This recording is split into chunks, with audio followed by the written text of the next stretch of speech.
Saya Lisa Saputri sebagai moderator dan presentator bersama teman-teman saya. Saya Siti Nurdiana sebagai presentator. Saya Febriana Nasuti sebagai presentator. Saya Lisa Miyarman sebagai presentator. Saya Rana sebagai presentator. Serta yang lain. Oke, menulis makalah dan ulasan buku. Makalah adalah karya tulis ilmiah yang paling sederhana, yang lazimnya membahas satu pokok permasalahan dan sering sekali digunakan dalam proses pembelajaran di sekolah, utamanya sih di perkuliahan ya, di kampus. Ya, menurut salah satu dosen kebanggaan kita, Bapak Dr. Haji Dalman, MPD, makalah adalah karya tulis yang memuat permasalahan kemudian ditulis secara bentuk dan sistematis serta analisis yang objektif dan logis serta teoritis. Jika menurut WJS Purwa Darminta, makalah adalah deskripsi atau uraian dan tulis yang disajikan untuk diskusi lebih lanjut tentang satu permasalahan. Nah, kalau menurut KBBI, makalah diartikan dalam dua pengertian, yakni tulisan resmi tentang satu pokok permasalahan yang dimaksudkan untuk dibacakan di muka umum dan suatu persidangan yang sering disusun untuk diterbitkan. Nah, dalam artian kedua menurut KBBI adalah makalah itu karya tulis pelajar atau mahasiswa sebagai laporan hasil pembelajaran dalam mata kuliah tertentu. Dan selanjutnya akan dilanjutkan oleh teman saya. Semangat Mbak Aya. Baik, di sini saya akan menjelaskan tentang definisi makalah. Umumnya, makalah yang baik itu harus sesuai dengan sistematika penulisan yang baik. Nah, sistematika penulisan yang baik itu memiliki 6 ciri-ciri. Yang pertama itu akurat dan menyeluruh. Maksudnya makalah yang baik itu menyajikan permasalahan yang akurat, lengkap, dan menyeluruh. Kenapa? Karena hal itu untuk mengantisipasi pertanyaan-pertanyaan yang kemungkinan akan diajukan oleh si pembaca. Yang kedua, memiliki sumber informasi yang baik. Tentu saja dalam penulisan makalah yang baik itu terdapat sumber lain yang digunakan sebagai rujukan, baik itu karya tulis dari penulis lain yang sudah dibukukan maupun sumber-sumber lain. Nah, semakin banyak sumber informasi yang digunakan itu akan semakin baik. Namun informasi tersebut harus dapat dipertanggungjawabkan. Yang ketiga itu seimbang. Maksudnya makalah yang seimbang itu membahas mengenai permasalahan secara faktual dan memperhatikan kekuatan dan kelemahan dari masing-masing pihak tertentu. Nah, yang keempat itu kreatif. Dalam pengertian ini ya, kreatif berarti makalah tersebut tidak hanya sekedar menyajikan fakta secara ilmiah saja, namun juga harus dapat mudah dipahami. Dan informasi tersebut menyajikan fakta yang ditata, dianalisis, serta dipadukan dan digunakan sebagai spekulasi dengan cara kreatif dan inovatif. Selanjutnya, yang kelima itu secara teknis penulisannya benar. Artinya makalah tersebut terbebas dari kesalahan penggunaan kata, tanda baca, ejaan, dan tata bahasa. Lalu yang keenam ada tertata dengan baik. Maksudnya Dan sebagainya. Selanjutnya akan dilanjutkan oleh Anissa Mariana. Pengertian ulasan atau resensi. Ulasan atau resensi adalah suatu kegiatan di mana kita mengulas, mengkritik atau menilai suatu karya seni, biasanya berupa buku, contohnya novel atau cerpen atau komik. Kemudian kaidah kebahasaan teks ulasan buku. Yang pertama, informatif. Teks ulasan tidak memuat seluruh isi buku, tetapi hanya poin-poin penting. Jadi sifatnya itu informatif. Kedua, deskriptif. Berisi uraian detail tentang bagian karya sehingga penjelasannya singkat namun dapat mencakup keseluruhan isi. Ketiga, kritis.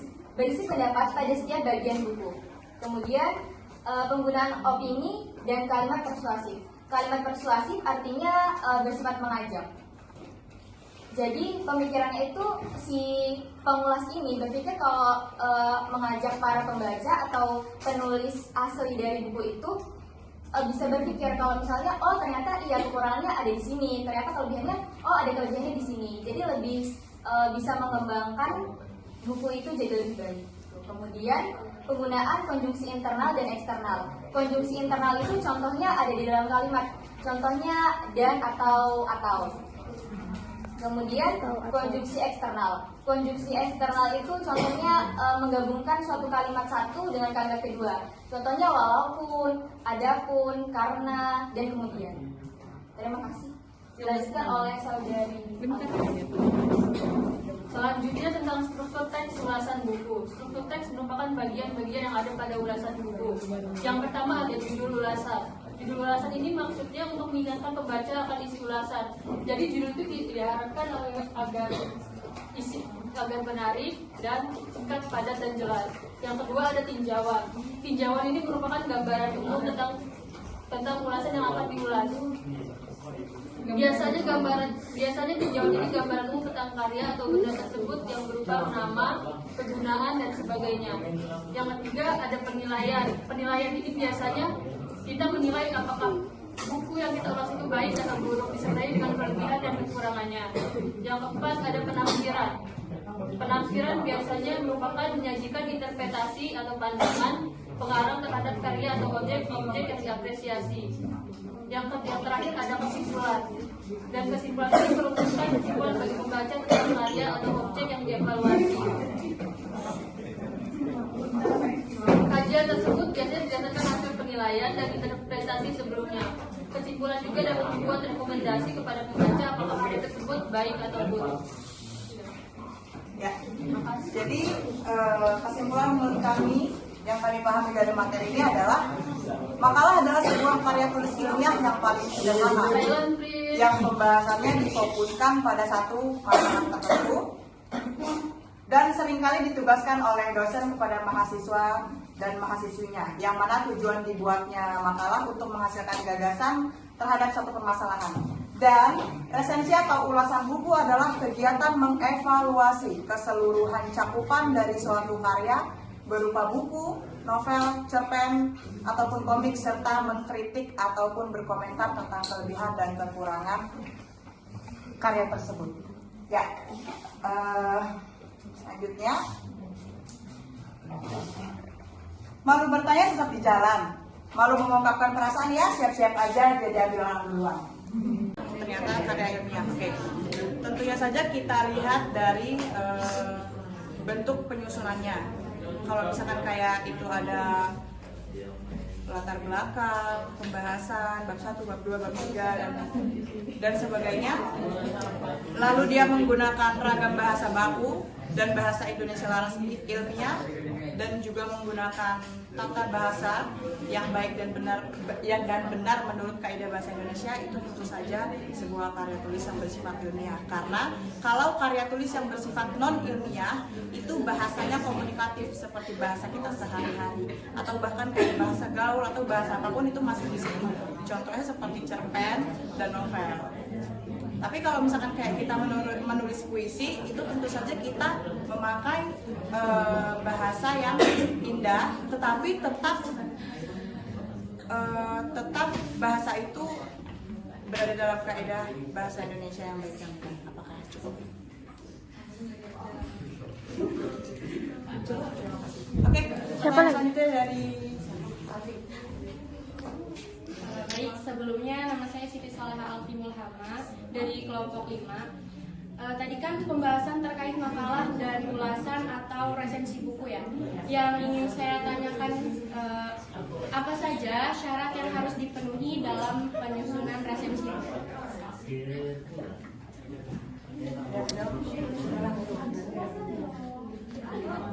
Searching dulu dengan searching.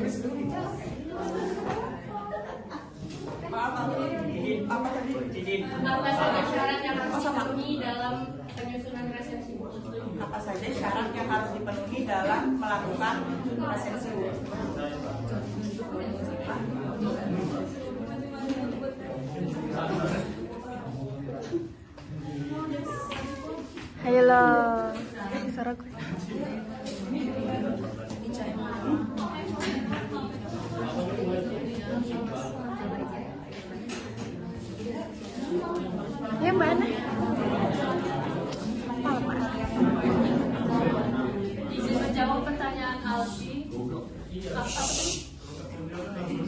bagaimana apa aja syarat yang harus ada ketika mengulas buku. Yang pertama harus sesuai dengan struktur atau bagian yang ada di ulasan buku. Ada judul, ada tinjauan, penilaian, dan kesimpulan. Aduh, getar lagi. Apa ada yang kurang jelas? Suara aku bersih. Apa yang ingin menambahkan? Kami persilakan untuk teman-teman yang ingin menambahkan. Boleh nanya nggak? Ya. Maksudnya misalkan orang yang membuat ulasan itu harus mempunyai syarat-syarat, misalkan minimal dia paham tentang karya tulis atau paham tentang buku tersebut gitu, atau memang siapapun bisa membuat resensi buku tersebut. Oke, ini. Jadi kalau kita mau meresensi buku, mengulas satu buku atau novel atau cerpen, itu tentunya kita harus baca dulu buku itu dari awal sampai akhir, benar-benar kita pahami buku itu tentang apa. Kalau misalkan itu buku cerita, itu berceritanya tentang apa. Dan kita harus tetap teliti ya, maksudnya kayak itu kelebihannya apa, kekurangannya apa di buku itu, entah itu kelebihan atau kekurangan dalam penulisan tata bahasanya, atau misalnya dari alurnya yang misalkan kurang jelas atau ngawur, terus itu misalnya semuanya. Jadi meresensi buku itu kita mengevaluasi keseluruhannya, seluruh cakupannya, untuk kita kasih data gitu, kita kasih data. Jadi ini buku, ini judulnya, kelebihannya ini, kekurangannya ini. Ya seperti itulah kurang lebih. Apakah sudah cukup jelas? Kreatif dan inovatif. Selanjutnya, yang kelima itu secara teknis penulisannya benar. Artinya makalah tersebut terbebas dari kesalahan penggunaan kata, tanda baca, ejaan, dan tata bahasa. Lalu yang keenam ada tertata dengan baik. Maksudnya di dalam makalah tersebut itu memiliki tujuan yang jelas dan materinya itu terstruktur secara logis. Selanjutnya akan dilanjutkan oleh rekan saya. Oke, saya akan melanjutkan saya yang pertama, jenis-jenis makalah.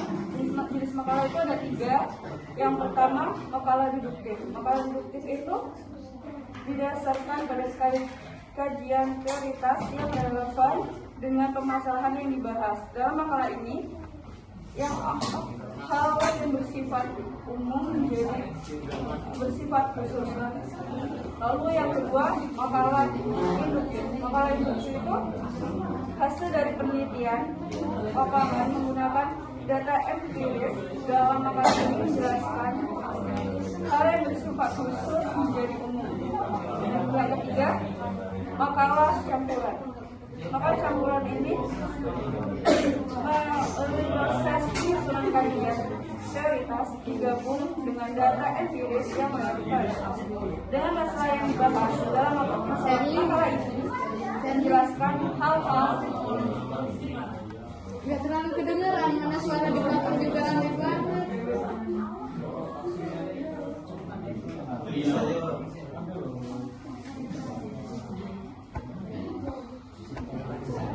Yang ketiga, makalah campuran. Makalah campuran itu penulisannya melalui proses penelitian, kajian prioritas digabung dengan data empiris yang relevan dengan masalah yang dibahas. Dalam makalah ini menjelaskan hal-hal yang bersifat umum menjadi hal-hal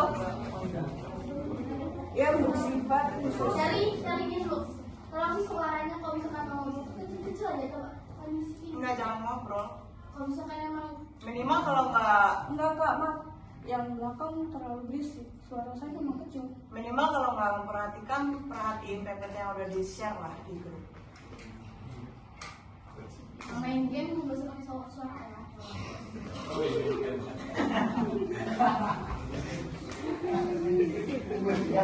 Tahu ya. Tuh, katanya makan belum bikin.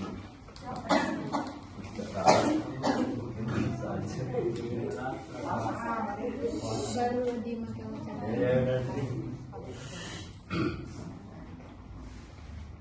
Sudah? Oke, saya akan mengulanginya lagi. Jenis-jenis makalah. Yang pertama ada makalah deduktif. Makalah deduktif itu makalah yang didasarkan pada kajian prioritas yang relevan dengan permasalahan yang dibahas dalam makalah ini menjelaskan hal yang umum menjadi hal yang khusus. Lalu yang kedua, induktif. Makalah yang hasil penelitian lapangan menggunakan data empiris dalam makalah ini menjelaskan hal-hal yang bersifat khusus menjadi umum.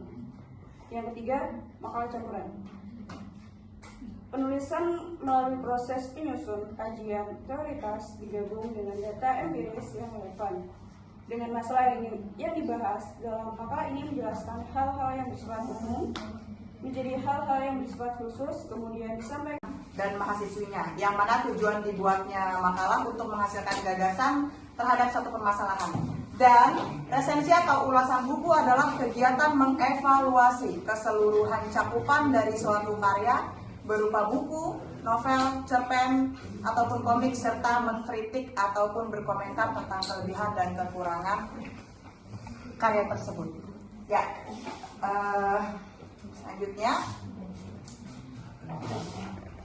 malu bertanya tetap di jalan, malu mengungkapkan perasaan ya siap-siap aja jadi ambil orang duluan. Silakan bertanya tapi jangan susah-susah, sesungguhnya Allah mencintai hambanya yang senantiasa memudahkan sesama. Yang ingin bertanya kami persilakan. Nanti belum.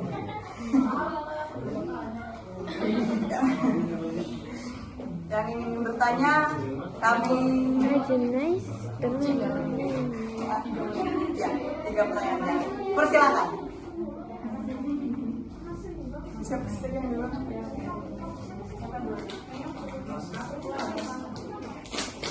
Aku. Empat ada semuanya. Silakan. Bagi bertanya, saya itu dari kelompok 4.